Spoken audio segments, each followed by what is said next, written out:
Naprito ko na yung ating pork chop. Iligigilid ko lang. I-glaze ko lang tong white onions. Yung iba itatabi ko. Yan. Glazing lang tayo. So, itabi lang natin yung medyo brown na pork chop. Ayan. Ayan. I-glaze lang natin muna yung ating onion.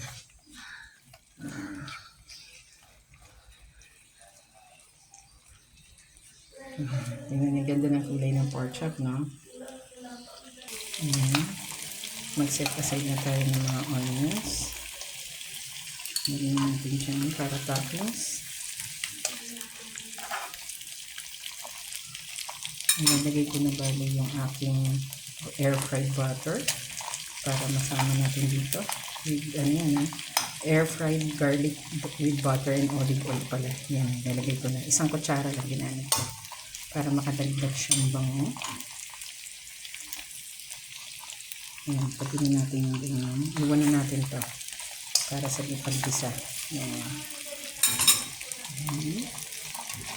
Diba? Lang ako one pan. Pagluluto ko isang sabay-sabay na lahat. Diba? Yan. Tapos, lalagay na rin natin ang ating fresh pineapple. Yan. Nilagyan ko ito ng konting toyo para magkaroon ng color. Siguro 1 tablespoon.